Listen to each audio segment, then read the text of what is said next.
Bonjour à toutes et à tous, et ravi de vous retrouver avec cette semaine bien sûr une surprise énorme. Alors il ne s'agit pas de la candidature de notre président, parce que tout le monde le savait plus ou moins, mais de la croissance du PIB, comme par hasard, qui tombe le même jour, finalement, en France, puisque selon les chiffres mensuels de l'INSEE, que ce soit la baisse de la production industrielle de 0,8% sur l'ensemble du quatrième trimestre, la stagnation de la consommation, l'effondrement du climat des affaires, toujours selon l'INSEE, donc dans l'Hexagone au quatrième trimestre, qui laissait imaginer une forte baisse du PIB, et puis surtout la baisse de l'emploi, hein, et avec un emploi qui baisse, là aussi on aurait pu imaginer que le PIB aurait baissé. Eh bien pas du tout.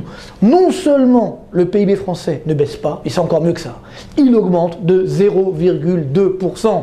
Donc c'est clair, je pense qu'on a embauché David Copperfield. Alors Garcimore malheureusement il n'est plus parmi nous, mais globalement en tout cas c'est clair que les statisticiens de l'INSEE sont devenus des magiciens. Donc bravo à vous. Alors bien sûr, comme c'est quand même de la comptabilité, il faut que ça cadre d'un point de vue comptable, et ça cadre, c'est-à-dire que globalement on a une surprise, les importations baissent de 1,2%, un chiffre assez incroyable, les exportations augmentent de 1,2%, ce qui veut dire que hors commerce extérieur, on a une baisse du PIB en fait de l'ordre de 0,5%. Là, ça change évidemment des 0,2% de croissance. Et donc, c'est bien ça qu'il faut comprendre aujourd'hui, c'est que malheureusement, ces chiffres ne sont pas fiables. Alors bien sûr, on ne va pas dire que c'est truqué quoi que ce soit, on n'irait pas jusque-là, mais en tant qu'économiste, malheureusement, je ne peux qu'être très circonspect à l'égard de ces chiffres, des chiffres qui ne collent pas avec la réalité économique, déjà celle que nous ressentons au quotidien quand on voit notamment l'augmentation du chômage, les destructions d'emplois, et même si on regarde également les chiffres de l'INSEE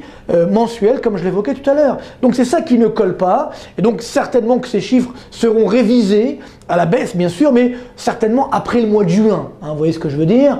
Donc voilà, ces chiffres ne peuvent pas évidemment être pris pour argent comptant comme on peut dire, sachant qu'en plus dans la zone euro, tous les PIB baissent. Hein, on est sur une baisse de l'ordre de 0,3% en Allemagne, en Italie 0,7%, que ça. Bon, donc on voit bien qu'encore une fois la France fait mieux que les autres, avec une croissance du PIB exceptionnelle au quatrième trimestre.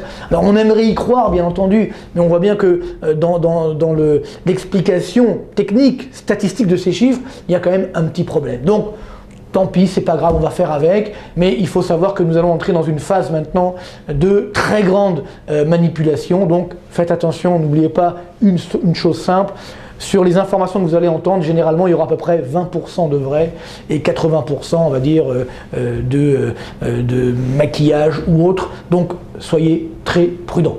Bonne semaine et à très bientôt.